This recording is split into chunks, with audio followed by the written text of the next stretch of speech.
야, 네가 종목사님 전세 냈냐? 라고 진짜 시비를 했대요. 그런데 한 번은 좌산 상사님께서 그 학생 때 그 학년에서 영화를 보러 가시기로 했대요. 그 옛날에 이제 영화를 보러 가기로.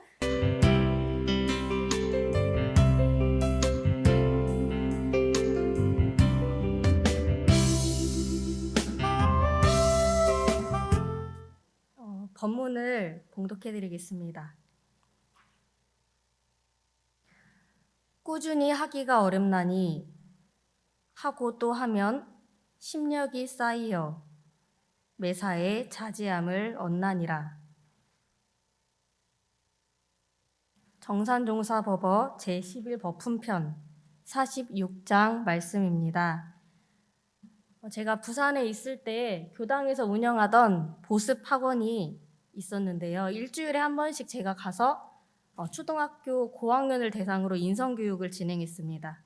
그리고 이제 그 시간이 마치고 나면 가는 길이 이제 전 교당으로 돌아가는데 이제 집에 가는 길이 저랑 이제 비슷한 아이들은 같이 걸어오게 됐는데요. 한 번은 그 돌아오는 길에 초등학교 4학년 남자아이가 갑자기 휘파람을 불었습니다. 그 전부터 제가 그 아이가 휘파람 부는 걸 가끔씩 많이 봤거든요. 근데 그날은 휘파람으로 완전히 완곡을 거의 하는 거예요. 그래서 처음에는 어른이 아이를 그냥 귀여워하고 대견해야 하는 그런 느낌으로 잘하네 우리 민우 이랬는데 듣다 보니까 정말 그 고퀄리티의 휘파람으로 너무 잘하는 거예요. 그래서 제가 놀라가지고 진심으로 민호야 너 진짜 잘한다. 너 어디서 배웠어? 너 왜 이렇게 잘해? 라는 감탄이 저절로 나왔습니다. 아마 아이의 아버지께서 휘파람을 잘 부시나 했는데 그 아이가 학원 실장님한테 배웠다고 했습니다. 근데 저도 예전에 아버지께서 휘파람 부는 걸 보시고 저도 하고 싶어서 이제 배워서 연습을 해봤는데 지금도 사실 전 휘파람을 못 불거든요. 그래서 교무님도 배우고 싶어서 연습해봤는데 잘 안 되던데 민우는 어떻게 그렇게 잘해? 라고 말을 하니까 정말 뿌듯한 얼굴로 계속 연습했어요 라는 답이 돌아왔습니다. 들어보니까 정말 연습을 많이 했더라고요. 공부하면서도 하고 놀 때도 하고 숙제하면서도 계속 그냥 혼자 휘파람을 연습을 했대요. 근데 그 말이 저에게는 뒤통수를 한 대에 맞은 듯한 충격이었습니다. 아, 그렇지. 될 때까지 연습하면 되는 거지. 그게 인과의 이치지.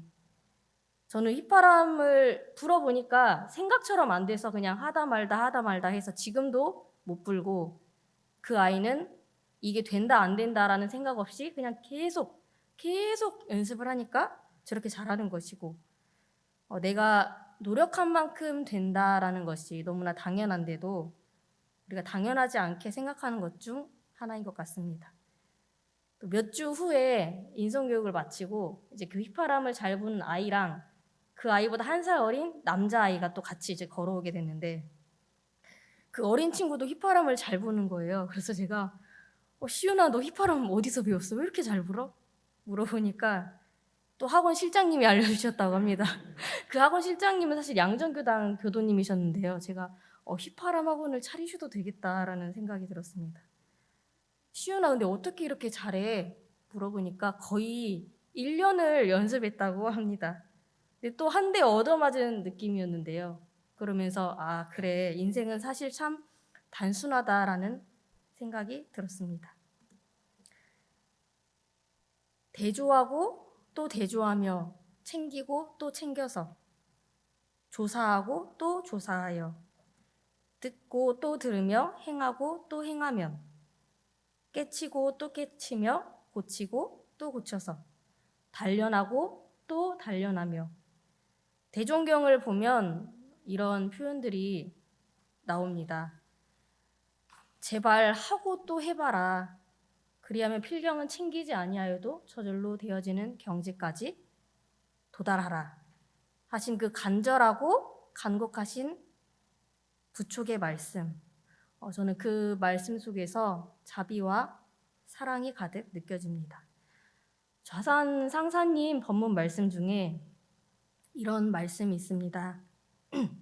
보고 또 보아 안 보아도 보일 때까지 듣고 또 들어 안 들어도 들릴 때까지 하고 하고 또 하여 함이 없어도 절로 될 때까지 이렇게 해서 나의 무의식 세계까지 정화를 시켜가야 한다 하셨습니다.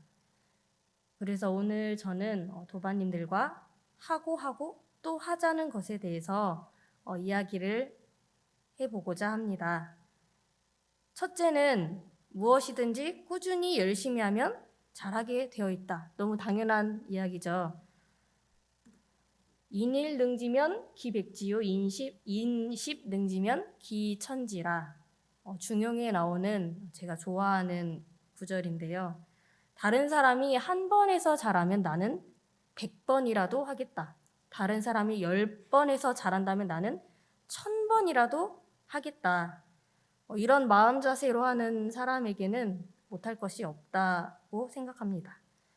이렇게 하고 또 해서 변화하는 것을 기질 변화라고 합니다. 그러니까 완전히 다른 새 사람이 되는 거죠.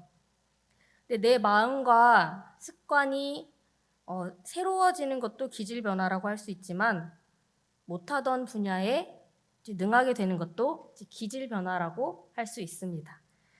제가 학부 시절에 자주 찾아뵙던 원로님이 계시는데요. 그 인사드리러 가면 그때마다 방에 안 계시고 그 수도원에 서예실이 있거든요. 근데 서예실에서 항상 서예를 하고 계셨습니다.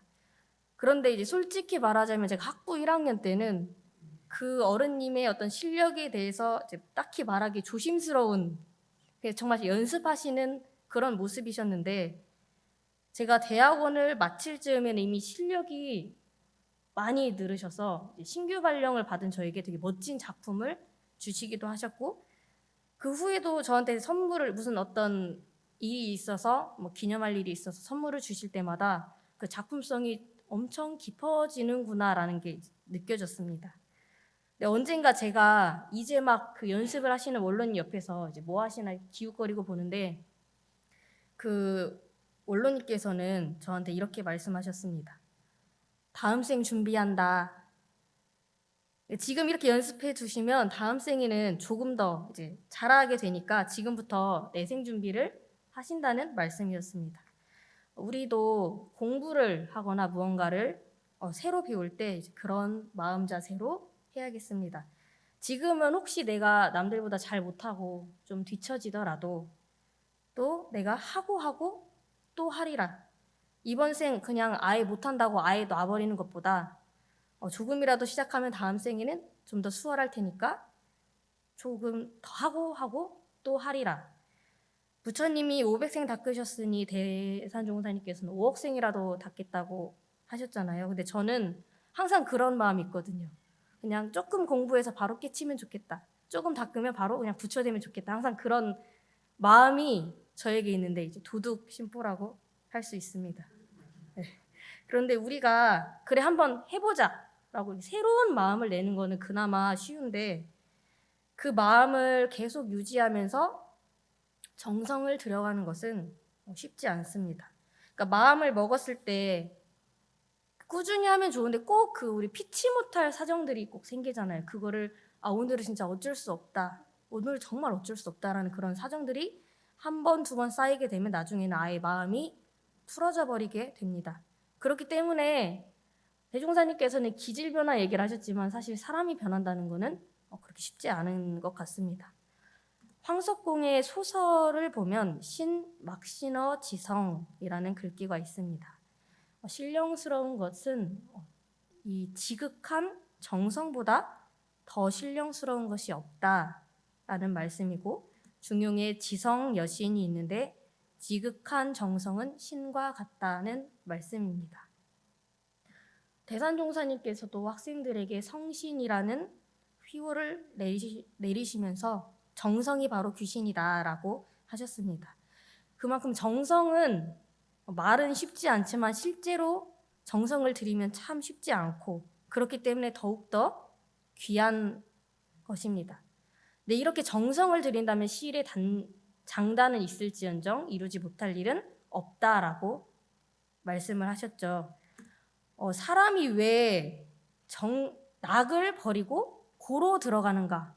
그 좋은 낙을 버리고 왜 사람은 고의 바닷속으로 들어가는가에 대해서 대종사님께서는 이렇게 말씀을 하셨습니다. 육신과 정신을 법으로 질박아서 나쁜 습관을 제거하고 정당한 법으로 단련하여 기질변화가 분명히 되기까지 공부를 완전히 아니한 연고요. 우리가 이 좋은 복락, 누구나 복락을 좋아하시잖아요. 근데 복락 생활을 버리고 누구나 싫어하는 고해의 바다로 들어가는 것도 끝까지 기질 변화가 될 때까지 하지 않았기 때문이다라고 하셨습니다. 우리 마음 공부도 하고 또 해서 정말 저절로 숨 쉬듯이 되는 경지까지 이르러야 할 것입니다. 예전에 경산 상사님께서 항마위 출가위라고 해서 삿된 마음이 아예 안 나는 것이 아니고 그 마음이 올라오는 즉시 바로 흔적 없이 뽑아버리기 때문에 항마위 출가이다라고 하셨습니다. 그러니까 그 부처님들도 그런 우리처럼 마음이 날 수 있지만 나자마자 그 조짐이 보이자마자 확 뽑아버리기 때문에 그게 흔적이 없는 것 같다라고 하셨는데요. 우리도 하고 또 해서 능히 나도록 해야겠습니다. 근데 해봤는데도 안 된다. 나는 정말 남들보다 더 막 열심히 공부하고 했는데 안 된다 하신다면 이제 그건 인과이치적으로 업이 그만큼 차지 않아서 그런 건데요. 다 아시는 얘기지만 물이 99도에서 끓지 않고 나머지 1도씨가 채워졌을 때 끓기 시작하듯이 우리 업도 하고 또 해서 한도가 차야 그때부터 이렇게 변하기 시작합니다. 그래서 혹시라도 정성이 끊어지더라도 마음이 풀어지더라도 지금이 99도일 수 있어. 조금만 더 참자 하고 더 하시면 좋겠습니다. 혹시라도 이 정성이 끊어지더라도 그걸 다시 잊는 것이 그게 바로 정성이고 그게 간단 없는 마음이다라고 법타원 김희연 종사님께서 말씀하셨습니다. 둘째는 그러면은 내가 무엇에 정성을 들일까 하는 것입니다. 하고 또 해야 되는데 내가 무엇을 하고 또 할 것인가? 내가 무엇을 잘 하고 싶고 무엇에 정성을 들일 것인가 하는 선택을 해야 합니다. 사람은 누구나 다 잘하고 싶어 하잖아요. 그게 우리의 어떤 중생의 습성인 것 같은데 저는 특히 그렇거든요. 저는 일도 잘하고 싶고 노래도 음치 소리를 많이 들어서 노래도 잘하고 싶고 책도 좀 빨리빨리 막 속독해서 잘 읽었으면 좋겠고 글도 잘 쓰고 싶고 말도 잘하고 싶고 다 잘하고 싶거든요.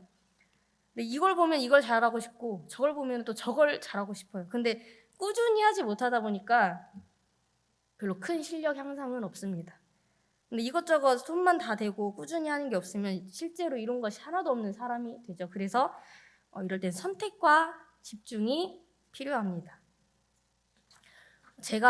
내가 정말 잘하고 싶은 것, 잘해야 하는 것, 그리고 나에게 의미가 있는 것을 찾아야 하는데요. 잠시 생각해 보시면 좋겠습니다. 이 교도님들은, 도반님들은 무엇을 잘하고 싶으신가? 그리고 무엇을 잘해야 내 삶에 의미가 있을까? 내 삶의 목적, 목표는 무엇이고 혹시 다른 것들은 다 버리더라도 끝까지 버리지 말아야 할, 버릴 수 없는 내가 정말 중요시하는 가치는 무엇일까? 원불교에서는 서원이라고도 하는데요. 저는 그림 그리는 거를 좀 좋아합니다. 근데 풍경화처럼 고급스러운 그림 말고 사물을 단순화시켜서 좀 어린아이 그림 아니야? 라는 느낌이 들게 손그림 일러스트를 그리는 거를 좋아하는데요. 제가 이 자리를 빌어 조금 자랑을 하자면 저는 태어나서 한 번도 이 미술을 배워본 적이 없는데 꽤 소질이 있다고 생각을 합니다. 물론 전문가가 보시면 아유 이거 가지고 막 이렇게 자랑한다 하고 코웃음을 치실 수 있는데요. 제가 예전에 부산에 있을 때 부산 교구에서 어린이 법문축제를 할 때 포스터를 손으로 그리기도 했었고 또 이제 군종에서 나온 감사일기장에 모구십도성도 제가 그렸습니다. 궁금하실까봐 제가 준비를 했는데요. 근데 제가 이거를 실제로 감사합니다. 아유 감사합니다. 근데 제가 실제로 실릴지 모르고 그냥 한번 그려봐 해서 그렸는데 정말 감사하게도 실어주셨더라고요. 근데 자세히 보면 이상하기 때문에 넘기겠습니다. 네. 근데 제가 그래서 좀 그런 거예요. 아, 때때로 내가 이걸 진짜 제대로 배웠더라면, 어렸을 때부터 미술학원을 좀 다녔더라면, 아니면 커서라도 뭐 일러스트를 좀 배웠더라면, 이런 생각이 들어서 또 이제 동기 교무님들이나 저희 어머니께서도 그쪽을 한번 살려서 배워보면 어떻냐라는 권유를 가끔씩 받았거든요. 그래서 처음에는 별 생각이 없다가 아, 그래 내가 좀 하면 될까? 이런 생각이 들어서 야, 정말 배워보고 싶다는 생각이 드는 거예요. 그래서 제가 이제 부산에 있을 때 이제 지산 교관님을 모시고 살면서 뭐 배우고 싶은 거 있으면 배워야 한다, 뭐 심리학도 배우고 이래야 한다 하셔서 제가 그럼 그림을 한번 배우면 어떨까요? 그림을 배우고 싶은데 말씀을 드려봤습니다. 그러니까 지사님께서 뭐라고 하셨냐면 그래, 너 그거 배워서 견성하지 말고 그림이나 그리며 살아라. 얘기를 하셔서 제가 아, 접겠습니다 하고 접었습니다.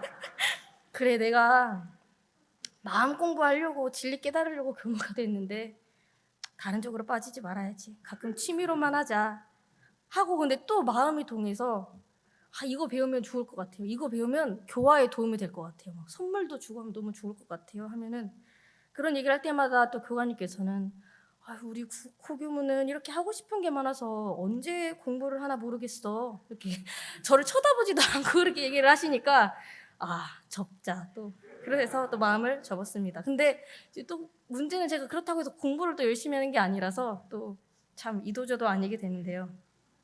근데 물론 교무님들 중에서 음악 쪽으로나 예술 쪽으로나 그렇게 정말 전문적인 실력이 있으셔서 그쪽으로 나가는 분들이 계세요. 그리고 원불교 내에도 아직 컨텐츠가 많이 없어서 진짜 다양한 컨텐츠가 아주 절실하게 필요하거든요.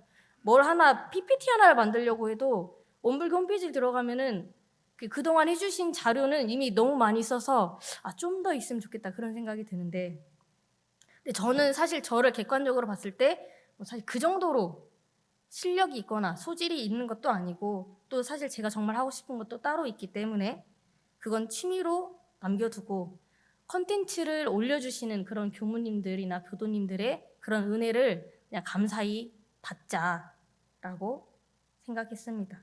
그리고 또 제가 그때마다 하고 싶다라는 거는 제 기질상 오래 가지 않는다라는 걸 또 알기 때문에 그래서 그냥 다 모든 내가 생각할 때 내가 가장 원하는 걸 빼고 다른 것들은 그냥 우선 접어두자 생각을 하는데요.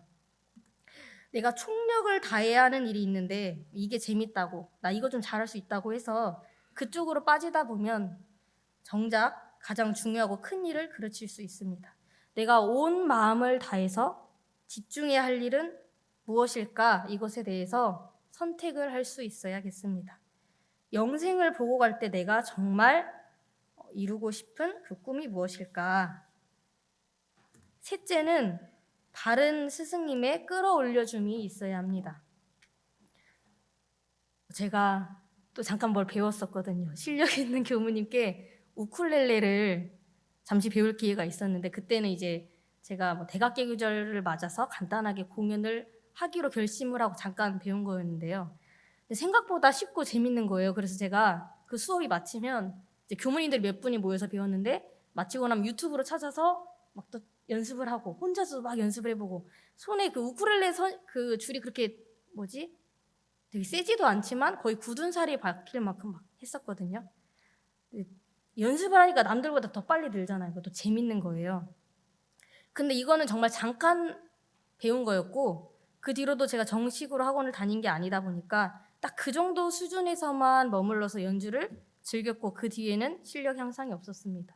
이것도 더 빠지지 말자라고 생각도 하긴 했지만 혼자 공부를 하려고 하니까 어느 정도 이상 수준이 되면 또 코드 잡기가 조금 더 까다로워지면 제가 안 하고 싶어지는 거예요. 왜냐하면 혼자 연습을 하다 보니까 독하거나 아니면 천재거나 이러면 할 텐데 제가 그러진 않았기 때문에 아, 이게 독학만으로는 그 단계를 뛰어넘기가 좀 어렵구나 싶었습니다. 근데 원불교 교법 공부, 진리 공부, 마음 공부를 할 때도 마찬가지인데요. 제가 어떤 경계를 당해서 마음이 요란해졌는데 마음을 나름대로 본래 고유한 마음으로 돌렸다거나 아니면 어떤 작은 깨달음이 있었을 때 저는 그거를 교감님이나 다른 법동지나 그리고 스승님들께 문답 감정을 받으면 제 시야를 확 넓혀주는 그런 시원한 느낌을 받습니다. 줄탁동시라고 해서 병아리가 부화할 때는 어미닭이 밖에서 쪼는 것과 이제 병아리가 안에서 쪼는 것이 동시에 맞아야지 병아리가 제때 부화한다고 하잖아요. 안 그러면 병아리가 안에서 썩을 수 있다고 하는데요. 이것은 불가에서 스승님이 중요하다는 것을 의미하기도 합니다. 인생에 있어서 자신의 레벨을 끌어올려줄, 그리고 나의 시야를 확 넓혀주고 조금 더 높은 세상으로 끌어올려 주실 수 있는 스승님, 사부님, 선생님, 은사님, 교무님이 계셔야 합니다. 지난주에 인터원님께서 신성으로 일관하자, 그리고 문답 감정을 잘 받아야 한다는 말씀을 해주셨는데요. 그렇게 우리가 신성을 바치고 마음을 바치고 모든 것들을 문답 감정 받을 수 있는 그런 스승님이 계셔야 합니다. 만일 없으시다면 지금부터라도 찾으셔야 되는데요. 그럼 인생이 정말 달라지고 나는 나름대로 공부를 해서 이렇게 마음을 돌렸다 했지만 이게 더 높은 차원이 있구나라는 것을 알려주시기 때문에 정말 인생이 달라진다고 할 수 있습니다. 그리고 어떤 분야든 그렇겠지만 특히 도가에서는 스승님이 중요하고 또 줄 맞는 공부, 법맥을 읽는 것이 중요합니다. 언젠가 교관님께서 정사 옆에 있으면 진급뿐이다 라고 하시면서 그래서 우리가 스승님을 찾고 지자를 찾는 것이 중요하다 하셨습니다. 정사는 원불교에서 바른 스승이 될 만하다, 이제 법가항마위 이상을 말하는데요. 남들을 바르게 인도할 만하다, 바른 스승이 될 만하다 해서 정사라고 합니다. 그리고 출가에는 원정사, 대강열에는 대원정사라고 하는데요. 스승님이 깨달았다고 해서 내가 모시는 분이 깨달으신 분이라고 해서 또 나의 삶이 바로 정법이 되는 것은 아닙니다. 대산종사님께서도 내가 스승님께 마음을 연하고 깨야 한다라고 하셨는데요. 흐린 방죽물도 생수가 솟으면 결국 맑아지나 맑은 방죽이라도 생수가 막히면 흐려지고 만다. 그와 같이 어두운 세상에도 끼치신 성자 한 분이 나오시면 밝아지는데 우리는 이 정법을 만나서 이 많은 스승님들이 계신 이 교단에 들어와서 내가 스승님들께 마음을 연하고 깨어 있는가 돌아보아야겠습니다. 자산 상사님께서는 식사 후에 꼭 산책을 하십니다. 상사원을 가시거나 상사님을 모시고 훈련을 나신 분은 아실 텐데요. 근데 상사원에서는 아침, 점심, 저녁 코스가 다 다르세요. 근데 날이 나쁘지가 않으면 꽤 오래, 특히 점심에는 길게 산책 겸 운동을 하시는데 이제 그러면서 간사들은 쓰레기를 줍고, 사실 플로깅의 원조가 제가 봤을 때는 자산 상사님이시거든요. 꼭 산책을 하면서 쓰레기를 줍게 하셨어요. 근데 이때가 공부하는 사람들에게는 진짜 절호의 기회인데요. 상사원에 인사드리러 온 교도님들, 교무님들, 그리고 학생들은 이제 상사님께서 식사하시고 산책 나가신다 하면은 하던 일을 멈추고 탁 스승님, 상사님 옆에 착 달라붙습니다. 그리고 산책하면서 옆에 서서 돌아가면서 상사님 옆자리에 돌아가면서 서면서 평소에 자기가 개인적으로 궁금하던 것들이나 연마하던 것들에 대해서 여쭙고 문답 감정을 받습니다.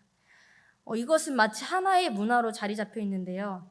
부교무 훈련이나 예비교무 시절, 그러니까 학생들이 동선이나 하선을 날 때도 마찬가지인데요. 제가 학부 시절에 만덕산에서 하선을 나는데 그때 마침 자산 상사님께서 예비교무들에게 금강경 강의를 해주겠다 하셔서 저희랑 같이 계셨어요, 만덕산에. 그때를 생각하면 진짜 행복한데 선을 하고 상사님께 강의를 듣고 그때 민산 종사님께서는 또 수신결 강의를 해주시고 또 공양 후에는 학생들이 다 같이 좌산 상사님 뒤를 따라서 산책을 나섰습니다. 그러면은 정말 많은 학생들이 어른님 뒤를 따라서 우르르 나서고 상사님 옆자리에는 이제 문답 감정을 받기 위해서 이제 순서를 자기들끼리 매겨서 줄지어 가는 거예요. 그래서 질문할 게 딱히 사실 공부를 또 해야 질문할 게 있는데 저는 이제 사실 질문할 게 별로 없어서 그냥 질문을 하는 도반 옆에 같이 서서 상사님께서 뭐라고 답변을 문답감정을 해주시는지 들었는데 그렇게 듣기만 해도 옆에서 공부가 됐습니다. 그런데 문득 제가 상사님께서 참 피곤하시지 않을까라는 생각이 들었는데요.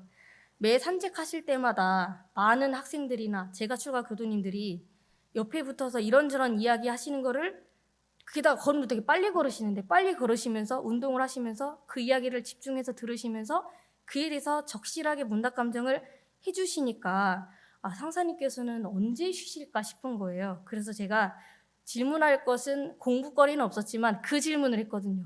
상사님, 이렇게 많은 사람들이 문답 감정을 해주시면 피곤하지 않으세요? 여쭤보니까 상사님께서는 보은한다, 보은이라고 표현을 해주셨습니다. 당신께서 정산종사님께 받은 은혜가 너무도 크기 때문에 그 은혜를 갚기 위해서 당신께서는 이렇게 하셔야 한다는 말씀이셨는데요. 이게 무슨 말씀이고 하면 아마 아시는 분도 계시겠지만 좌산 상사님께서는 지금도 열정적이신데 학생 시절엔 더 열정적이셨겠죠. 그래서 늘 종목사님이셨던 정산종사님을 찾아가셔서 미주알, 고주알 다 말씀드리고 늘 문답감정을 받으셨대요. 그래서 시비를 또 많이 들으셨다고 합니다. 오죽하면 옆에서 야, 네가 종목사님 전세 냈냐? 라고 진짜 시비를 했대요.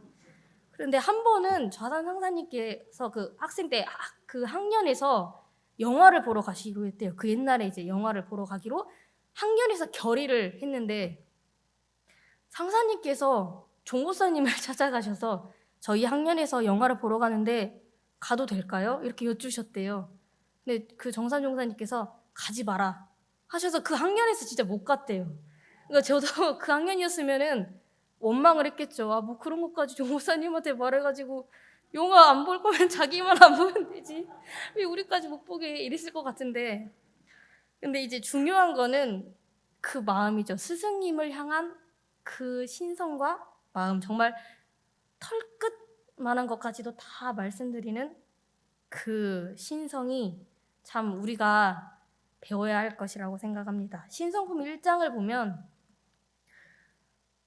불주의 벗기를 이룰 특별한 신심 4가지를 말씀해 주셨습니다. 첫째, 스승을 의심하지 않고, 둘째, 스승의 모든 지도에 오직 순종하고, 셋째, 혹 나를 심하게 대하시고 대중 앞에서 허물을 드러내거나 힘든 일을 시키시더라도 또 나를 어떻게 대하시더라도 조금도 불평이 없고, 넷째, 스승님 앞에서는 자신의 허물을 숨기지 말고 이실직고를 해야 한다. 이것이 바로 믿음이라고 하셨습니다.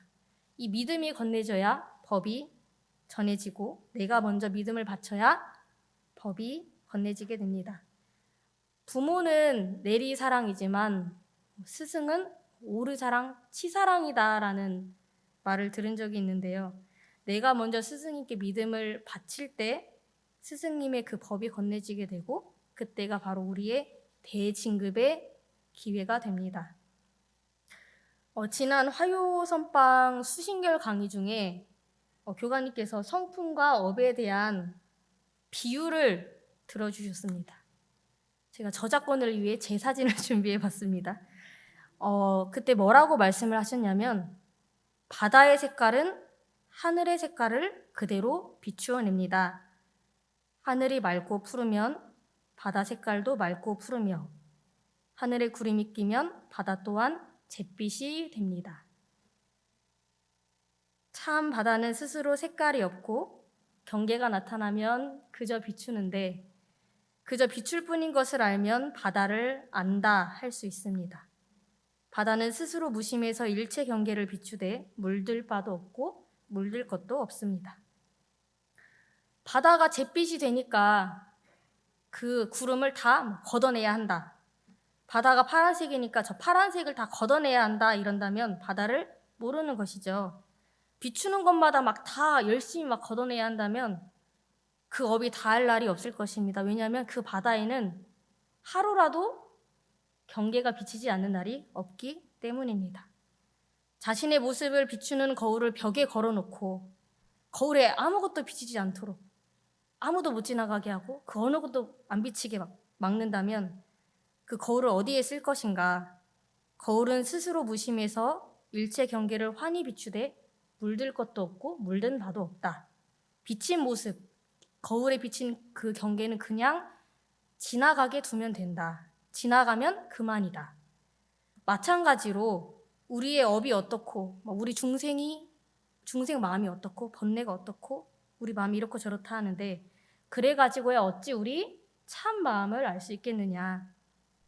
청정한 본래 불성은 그저 업을 비출 뿐이고, 경계를 비출 뿐이며, 구름이 흘러가는 대로 두듯, 물이 흘러가는 대로 두듯, 그것에 의미를 두지 말고, 번뇌와 업장이 지나갈 때, 내 본래 청정한 성품이 있어서 번뇌와 업장을 비추는구나 하고 알며 그것을 성가시게 여기거나 괴로워할 것 없이 그저 흘러가게 두면 된다 라고 그때 말씀을 해주셨는데요. 저는 그 말씀을 들으면서 왠지 눈물이 핑 돌았습니다. 그렇지, 그냥 지나가게 두면 되지. 그런데 왜 나는 이 업이 오면 그 속에 또 빠져서 여유를 잃고 이런 말씀들을 또 싹 잊어버리고 또 그 고해의 바다에 빠져서 괴로워할까. 업이나 번뇌가 스쳐 지나가면 스쳐 지나가게 두면 되는데 저는 기질이 안 돼, 지나가지 말고 그걸 막 잡아가지고 하나하나 막 고통을 느끼거든요. 왜 그랬을까? 왜 그렇게 말을 했을까? 그 사람은 왜 그런 표정이었을까? 막 하나하나 그거를 보내지 않고 굳이 막 끌고 들어와서 속속들이 괴로워하는 제 자신을 봤습니다. 왜 나는 굳이 그런 스쳐가는 것들에 의미를 부여하며 나 스스로에게 고통을 줄까? 너무도 어리석어서 스스로 고통의 바다에 제 발로 걸어 들어가서 하나하나 그냥 안 걸려 넘어져도 되는데 다른 데로 가도 되는데 굳이 거기로 가서 걸려 넘어지고 또 별 의미가 없을 일에도 괴로움을 열심히 생산해내는 그 제 자신이 너무나 그 순간 불쌍하고 초라하고 가엽게 느껴졌습니다. 그래도 어찌다행 이런 본문 말씀을 때때로 스승님들께 듣고 또 스스로 반조해 볼 수 있으니 또 하고 하면 또 변하겠구나라는 희망이 생겼고 참 감사한 마음이 들었는데요. 이제 선방이 마친 후에 선실 정리를 하면서 교관님께 제가 지금은 사실은 그 말씀하신 대로 살지 못하지만 이렇게 하고 또 하다 보면은 될 수 있겠구나라는 희망이 들었습니다 하고 이제 감사의 말씀을 전했는데요. 교관님께서는 그것은 희망이 아니다. 변화리라는 희망이 아니라 확정이다 라고 말씀을 해주셨습니다. 바른 스승님 밑에 있고 또 네 원이 있고 네가 사사롭지 않고 우리가 이 회상에 와서 스승님께서 내주신 법을 반가이 받들어 행하며 바른 스승님을 모시고 또 내 서원을 바르게 세우며 스승님의 법을 반가이 받들어 행하면 미래 부처가 되기로 확정된 것이다. 대종사님께서는 복례 제법 후에 인장바위를 말씀하신 것이다. 안 되면 어쩌지? 아니면 또 내가 될 수 있을 것 같아. 이런 게 아니라 이것은 결정된 일이다. 우리가 투표를 하고 나서 그 결과가 이렇게 막 나올 때 당선 예상, 당선 우세 이렇게 나오잖아요. 근데 그게 아니라 이것은 당선 확정이다. 끝까지 투표가 진행되지 않았어도 이미 확정이라고 나오듯이 우리가 이 회상에 와서 스승님께서 내주신 법을 반가이 받들어 행하며 바른 스승님을 모시고 또 내 서원을 바르게 세우며 스승님의 법을 반가이 받들어 행하면 미래 부처가 되기로 확정된 것이다 라고 말씀해 주셨습니다. 도반님들께서도 이미 이 정법 회상에 오셔서 바른 스승님들을 모시고 계시고 또 다 나날이 진급을 원하시잖아요. 다 복을 원하시고 그리고 또 대종사님의 이 교법을 모두 반가이 받들어 행하고자 하시니 저희는 모두 이 미래의 부처가 되기로 모두 확정되어 있습니다. 그저 믿고 행하시면 됩니다. 제가 인정한 거 아니고 대종사님께서 확정을 해주셨잖아요. 오늘은 하고 또 하자는 주제로 말씀을 드렸는데요. 첫째는 무엇이든 꾸준히 하면 다 잘하게 되어 있다. 둘째는 무엇을 잘하고 싶은지에 대해 선택과 집중을 해야 한다. 셋째는 바른 스승의 지도가 있으면 더 빨리 크게 성장한다. 이 세 가지를 기억하시고 뜻하는 바를 이루시기를 바랍니다.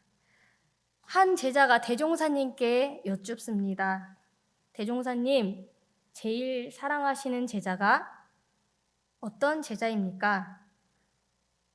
대종사님께서는 역으로 물으십니다. 그래도 이미 여러 자녀가 있는데 어떤 자녀가 제일 사랑스럽던가? 교도님들은 어떤 자녀가 제일 예쁘신가요? 다 예쁘시겠죠. 다 예쁘시겠지만 그 제자는 시키는 대로 말을 잘 듣는 자식이 제일 사랑스럽습니다라고 대답합니다. 그러자 대종사님께서 말씀하십니다. 그렇다면 그를 미루어 생각해보라. 나의 제자 사랑하는 것도 그와 같나니 나의 시키는 대로 공부도 잘하고 사업도 잘하며 모든 것을 나의 명령에 위반됨이 없는 제자를 제일 사랑하노라. 나는 대종사님께 어떤 제자일까 부처가 되기로 확정된 이 법을 내주셨는데 대종사님께서 시키신 대로 하는 제자인가? 만약에 대종사님께서 계신다면 저한테 따로 불러서 네가 제일 예쁘다, 네가 제일 사랑스럽다라고 할 만한 제자일까? 한번 돌아보시면 좋겠습니다. 어떤 제자가 되고 싶은가? 어떤 사람이 되고 어떤 인격이 되고 싶은가? 이상으로 오늘 설교 마치겠습니다.